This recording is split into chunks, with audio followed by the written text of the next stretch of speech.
మీ దగ్గరుండే మందుల షాపు తీసుకోండి, ఆ డబ్బులు కూడా నేనే కట్టేస్తాను తమ్ముళ్ళు, మీరేం అవసరం లేదు. ఎవరైనా డెలివరీ ఉంటే నచ్చిన నర్సింగ్ హోమ్కి వెళ్ళి పురుడు చేసుకోండి, దానికి కూడా గవర్నమెంటే డబ్బులు కడతాం. ఒక పని కాదు, పేదవాడి ఆరోగ్య ఖర్చులు పూర్తిగా తగ్గిస్తాం. మీరు ఇప్పటికే చాలా సర్వీసులు పెట్టాం, తల్లి బిడ్డ ఎక్స్ప్రెస్ కానీ అక్కడి నుంచి 22, 23 ప్రైవేటీజం తీసుకొచ్చి కార్పొరేట్ స్థాయిలో మన హాస్పిటల్లో వైద్య పరీక్షలు మొదలుకొని అన్ని కూడా చేసే పరిస్థితికి వచ్చాం. ఇక్కడ ఒకే సమస్య, మేజర్ సమస్య ఉంది, కిడ్నీ సమస్య. నేను ఒకటే మీ అందరికీ హామీ ఇస్తున్నా, ఇప్పటికి వాళ్ళందరికీ డయాలసిస్ చేపిస్తున్నాం. అదే మరిగా 3,500 రూపాయలు వాళ్ళకి పింఛన్ ఇస్తున్నాం. భవిష్యత్తులో ఈ కిడ్నీ ప్రాబ్లమ్స్ని పూర్తిగా నివారించే బాధ్యత ఈ ప్రభుత్వం నేను తీసుకుంటానని మీ అందరికీ తెలియజేస్తున్నా. ప్రపంచంలో ఉండి ఏదైతే నాలెడ్జ్ ఉందో అదంతా కూడా తీసుకొస్తాం. ఇక్కడుండే పరిస్థితులు అధ్యయనం చేస్తాం. దీనికి కారణం ఏంటో అన్ని చేసిన తర్వాత ఇక్కడ ఒక రీసెర్చ్ స్టేషన్ కానీ అదే మరిగా ఒక సూపర్ స్పెషాలిటీ హాస్పిటల్ కూడా పెట్టి పూర్తిగా దీన్ని నివారించే బాధ్యత, మిమ్మల్ని ఆదుకునే బాధ్యత నాదని మరొక్కసారి హామీ ఇస్తున్నా. ఇంకొక పక్కన ఈరోజు మీరు ఒకసారి చూస్తే ప్రతి ఎకరాకు నీళ్లు ఇస్తాం, ప్రతి ఇంటికి కొళ్ళాయితో నీళ్లు ఇస్తాం, ఇండస్ట్రీకి నీళ్లు ఇస్తాం. ఇది నా జీవితాశయం. నదుల అనుసంధానం బాహుద నుంచి పెన్నా వరకు, మధ్యలో వంశధార, నాగావళి, గోదావరి, కృష్ణ, పెన్నా వరకు తీసుకెళ్తాను. చిన్న పెద్ద 140 నదులు వస్తాయి. ఆ నదులన్నీ సముద్రంలో నీళ్లు పెట్టేటప్పుడు నేరుగా కాలువలు వదిలిపెట్టి ఎక్కడ సర్ప్లస్ వాటర్ ఉంటే అవన్నీ కూడా వేరే ప్రాంతాలకు కూడా తరలిస్తాం. దానివల్ల నీటి ఎద్దడి లేకుండా చేసే బాధ్యత నాదని మరొక్కసారి మీకు తెలియజేస్తున్నా. ప్రతి ఒక్క ఇంటికి నీళ్లు ఇస్తా, కొళ్ళాయి ద్వారా నీళ్లు ఇస్తా. ఎలాంటి నీళ్లు తాగుతున్నారో ఒక యాప్ కొడితే అది కూడా మీరు చూసుకోవచ్చు. మా ఆడబిడ్డలకు విజ్ఞప్తి చేస్తున్నా, మీ అందరికీ స్మార్ట్ ఫోన్ ఇస్తున్నా.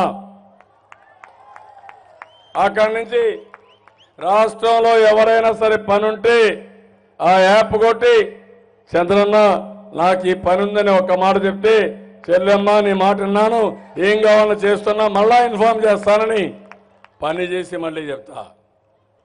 అలాంటి వ్యవస్థకు శ్రీకారం చుట్టాం. ఇది కోడికత్తి పార్టీ చేయగలుగుతారా తమ్ముళ్ళు? ఆలోచించగలుగుతారమ్మా? మీకు ఏమన్నా తెలుసా? వీళ్ళకు సినిమా యాక్టర్ కూడా ఆయన చేయగలుగుతారా? పవన్ కళ్యాణ్ గారు, ఆయనకు అవగాహన ఉందా? నేను అందుకే చెప్తున్నా, మాటలు చెప్పడం వేరే, ఆ పనులు చేయడం వేరే.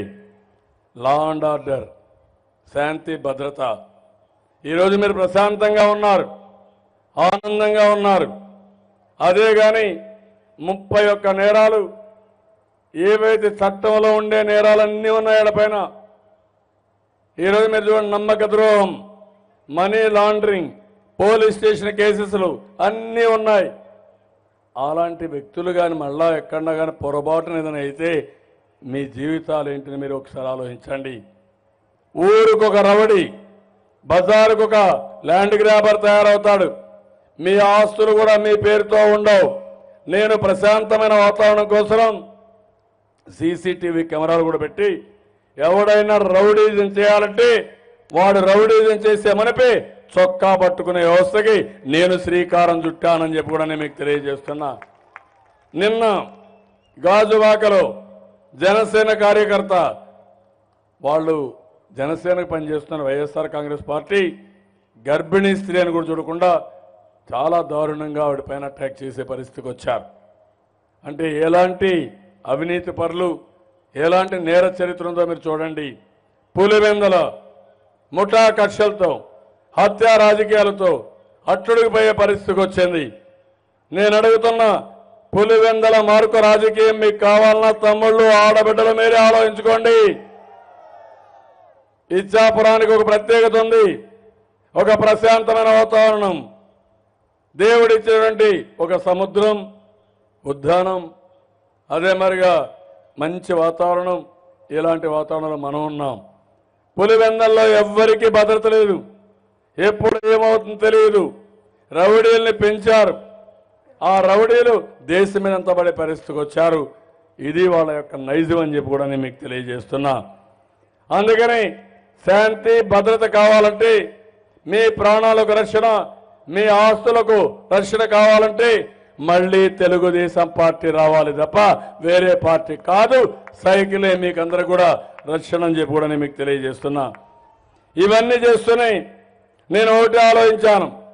ప్రతి కుటుంబానికి నేను ఇంకా ఎన్నో సంక్షేమ కార్యక్రమాలు ఇస్తున్నాను.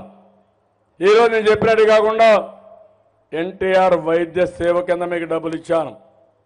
ఈరోజు ఇంకో పక్క చంద్రన్న బీమా 5 లక్షల రూపాయలు మీకు ఇస్తున్నా.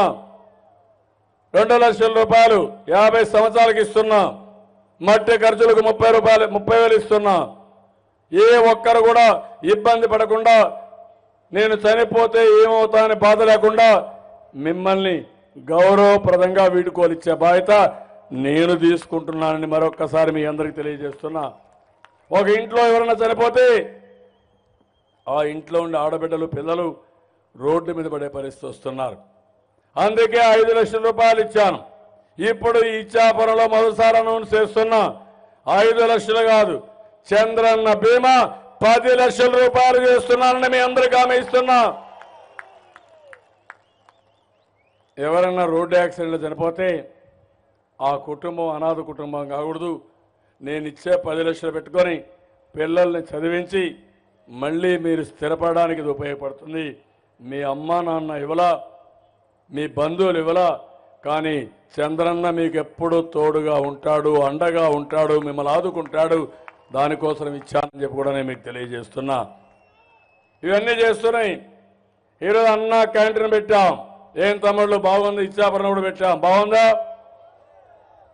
రాష్ట్రం అంతా పెట్టాం.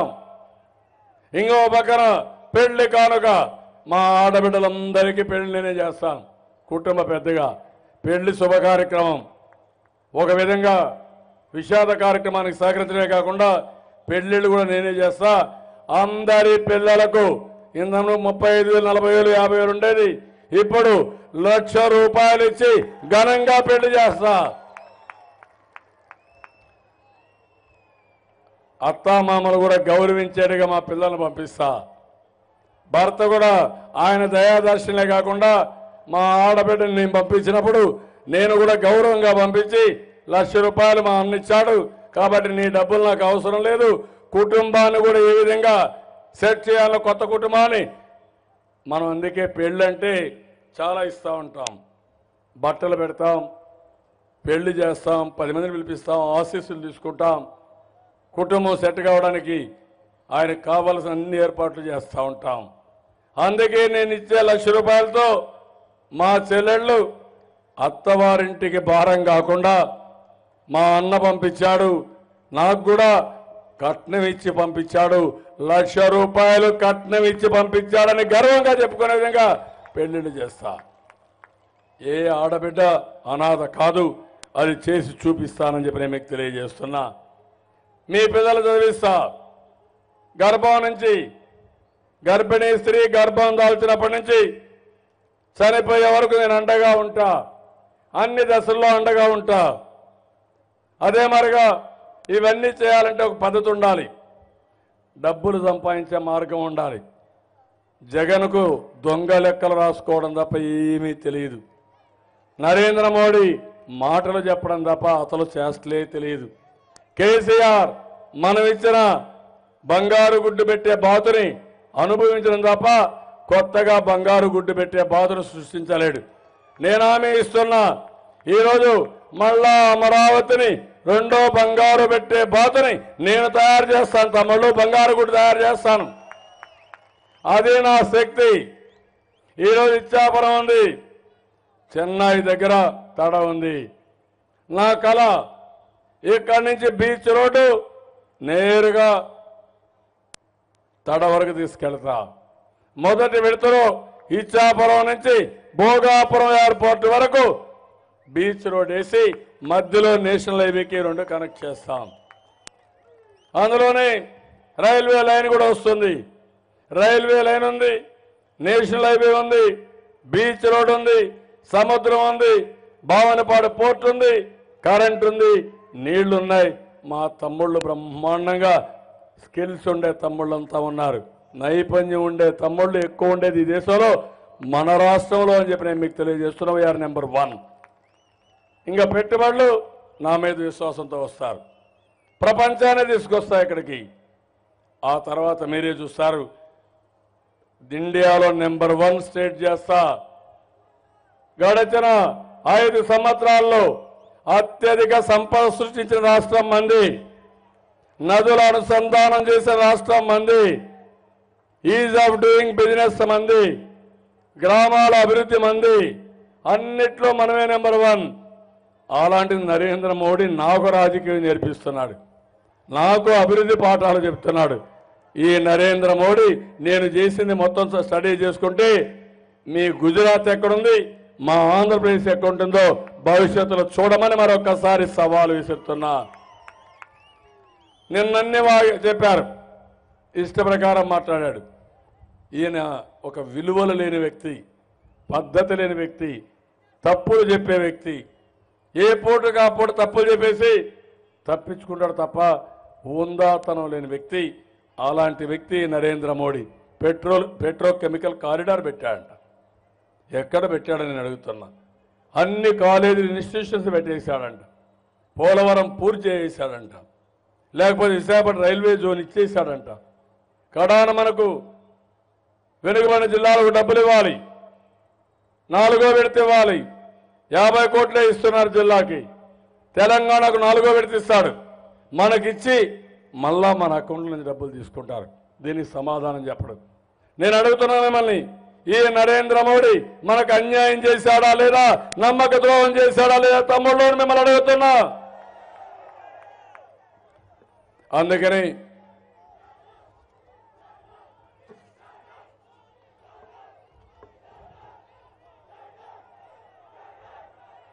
మా తమ్ముళ్ళు బాగా మోడీ అంటే రెచ్చిపోయే పరిస్థితిలో ఉండాలి. మన రాష్ట్ర విరోధి నరేంద్ర మోడీ, అవునా కాదా తమ్ముళ్ళు అని మిమ్మల్ని అడుగుతున్నా. విభజన గాయాలు మానకమనిపి మళ్ళా కారం తీసుకొచ్చి విభజన గాయాలపైన జల్లే పరిస్థితికి వచ్చాడు. నేను అడుగుతున్నా ఈ నరేంద్ర మోడీని, ఇక్కడే తిత్లీ తుఫాన్ వచ్చింది, నేను ఇక్కడే ఉండి మొత్తం సెట్ చేసిన తర్వాత వెళ్ళాను. కేంద్రం వచ్చిందా, నరేంద్ర మోడీ వచ్చాడా, కేంద్ర మంత్రులు వచ్చారా, కడాన హోమ్ మినిస్టర్ వచ్చాడా అంటే మేమంటే లెక్కలేదా మీకు? బ్రతికామా లేదు చూడాల్సిన పని లేదా? ఓట్లు మాత్రం వస్తారు. మీకు ఓట్లు రాజకీయం, నాది ప్రజల సంక్షేమ రాజకీయం. ప్రజల జీవితాల్లో ఎక్కడా ఇబ్బందులు లేకుండా చూడాలని నా ఉద్దేశం. హుదూద్ వస్తే ఇక్కడే ఉన్నాను, తిత్లీ వస్తే ఇక్కడే ఉన్నాను, రాయలసీమలో కరువు వస్తే అక్కడే ఉన్నాను. మిమ్మల్ని ఆదుకోవడానికి నేనుంటే వీళ్ళు రాజకీయం చేసి రాజకీయ లబ్ధి కోసం ముందుకు పోతున్నారు. అందుకని తిత్లీ తుఫాన్లో కూడా ఇప్పుడే నా దృష్టి తీసుకొచ్చారు. ఏదైతే మనకందరికీ మొత్తం ఇచ్చాం కానీ కొద్దిగా ఇంకా కొన్ని అకౌంట్స్ సెటిల్ కావాలి. నా దృష్టికి వచ్చింది, ఇమ్మీడియట్గా మండే ట్యూస్డే లోపల ఆ డబ్బులు కూడా ఇచ్చి అన్ని అకౌంట్లు సెటిల్ చేస్తామని చెప్పి కూడా నేను మీకు తెలియజేస్తున్నా. ఎప్పుడో ఇన్స్ట్రక్షన్స్ ఇచ్చాం. అక్కడక్కడ అడ్మినిస్ట్రేషన్ అంటే రాత్రింబగళ్ళు వెనకబడితే తప్ప పనులు కావు తమ్ముళ్ళు. అందుకే ఆ పని చేశాను, తొందరని ఇప్పిస్తానని మీ అందరికీ హామీ ఇస్తున్నా. ఈరోజు ఇంకొక పక్కన ఈరోజు నియోజకవర్గంలో చూస్తే అనేక పనులు చేసుకున్నాం. బావుదా నదిపై ఏదుపురం ఇచ్చాపురం బ్రిడ్జ్ నిర్మాణం చేసుకున్నాం. కొలిగాం అరకపత్ర గ్రామాల మధ్య 14 కోట్లతో బ్రిడ్జి ఏర్పాటు చేసుకున్నాం. సోంపేట మండలం పైడిగాం ఛానల్ ఆధునీకరణ కోసం 13 కోట్లు ఇచ్చాం. సోంపేట దగ్గర బీల దగ్గర థర్మల్ పవర్ స్టేషన్ వస్తే ఆ రోజు మీరందరూ ఆందోళన చేస్తే నేను బేషరతుగా దాన్ని క్యాన్సిల్ చేశారని మీ అందరికీ హామీ ఇస్తున్నా. మీ మనోభావాల ప్రకారం 168 గ్రామాలకి ప్రొటెక్టెడ్ వాటర్ స్కీమ్తో నీళ్లు అందజేస్తున్నాం. 7 కోట్లతో ఇచ్చాపురం, కవిటి, రాజాపురం సిహెచ్సిలకు న్యూ బిల్డింగ్లు ఇచ్చాం. గవర్నమెంట్ జూనియర్ కాలేజ్ ఇచ్చాపురానికి ఇచ్చాం. 4000 ఇండ్లు కట్టించాం. కోటితో 10 షిప్పింగ్ ప్లాట్ఫామ్లు, ఫిషింగ్ ప్లాట్ఫామ్లు కట్టించాం. ఇచ్చాపురంలో ఎఫ్సి గోడౌన్ నిర్మాణం చేశాం.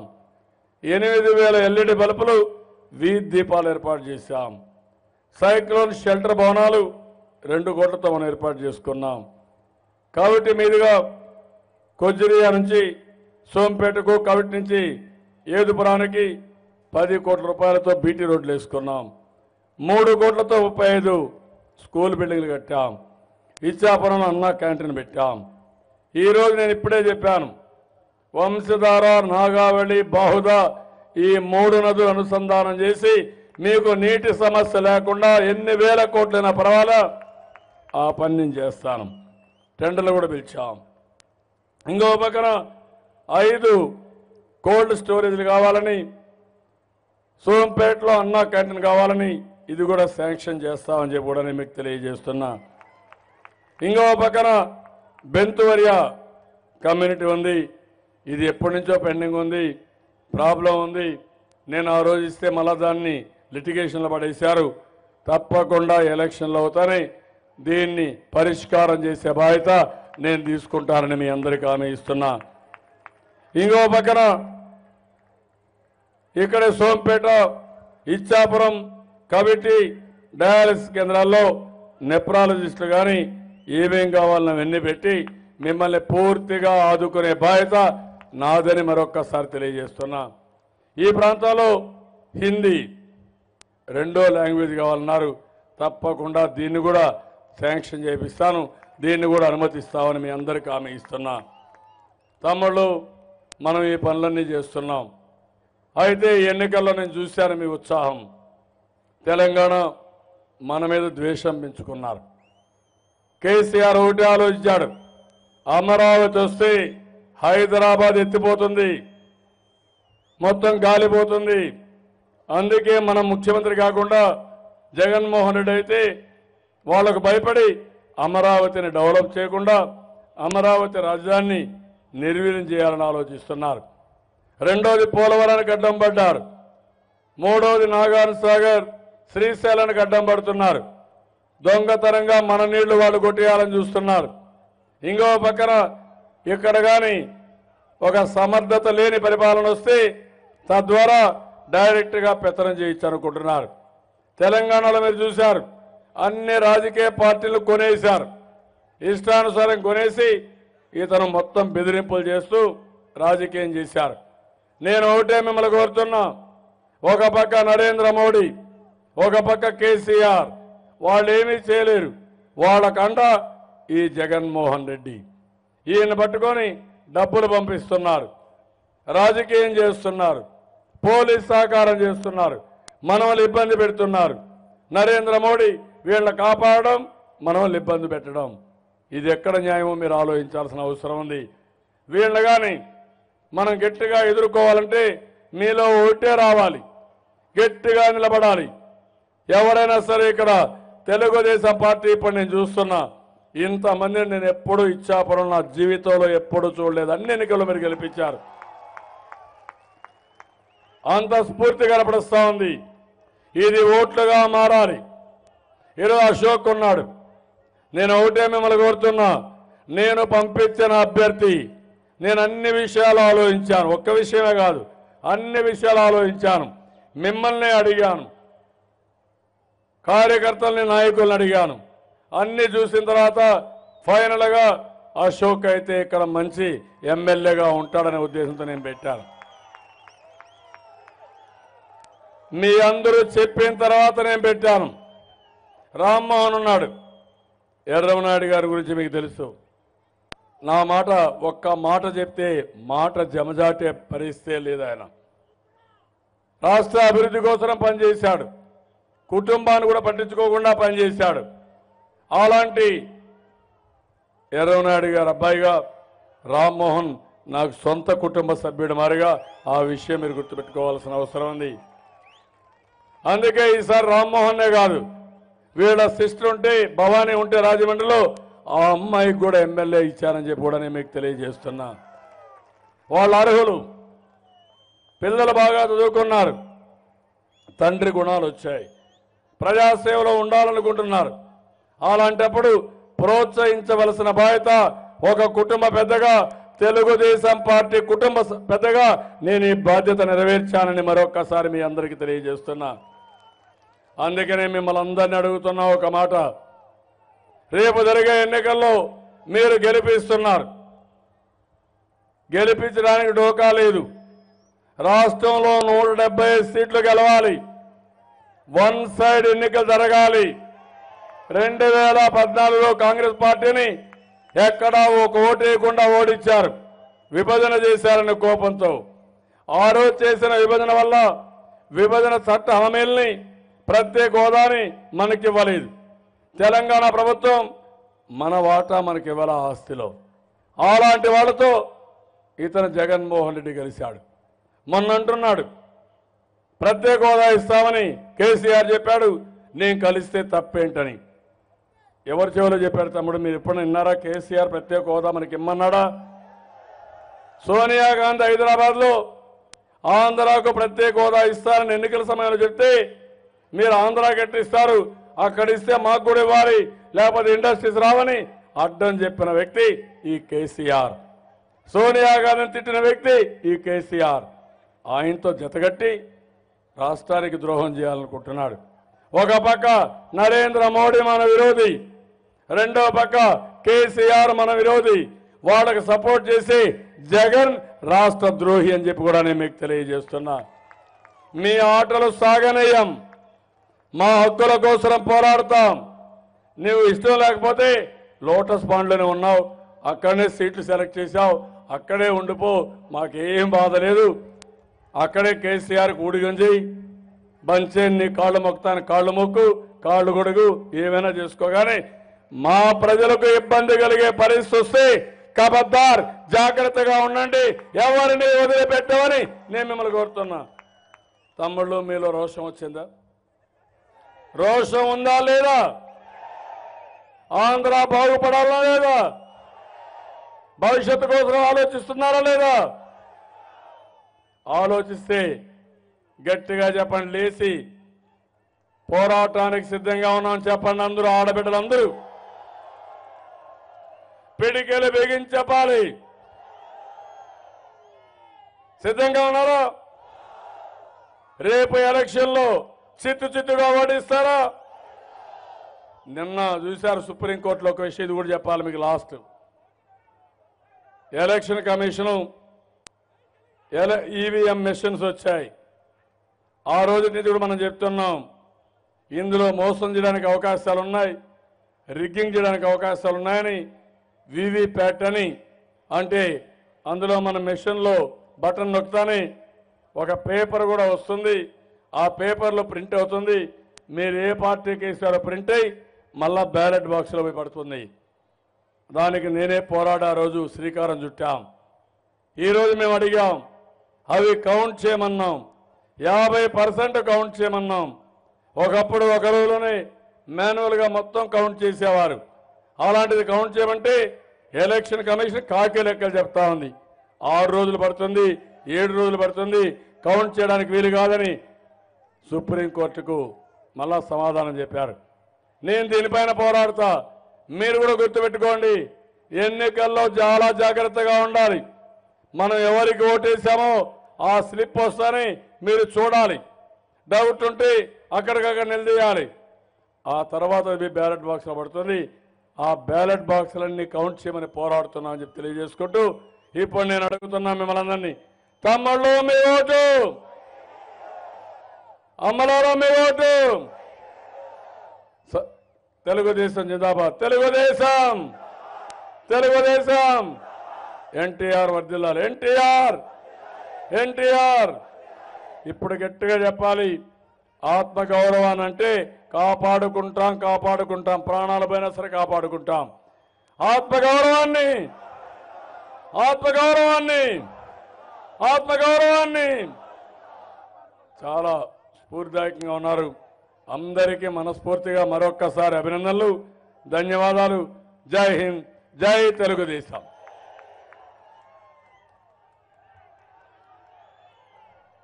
మా తమ్ముడు కాకి బట్టలు వేసుకొని క్యాప్ పెట్టుకొని తెలుగుదేశం పార్టీ జెండా పట్టుకొని ఎంత బ్రహ్మాండంగా ఇది చేస్తున్నా అంటే అలాంటి దృశ్యాలు చూసినప్పుడు చాలా సంతోషంగా ఉండే. ఆ అబ్బాయిని తీసుకోండి ఇట్లా.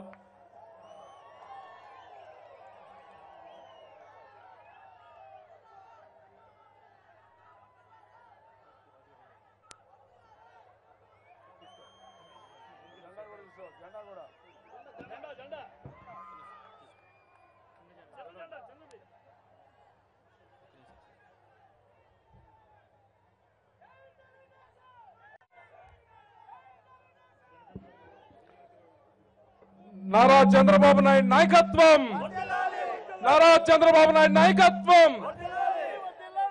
జై తెలుగుదేశం.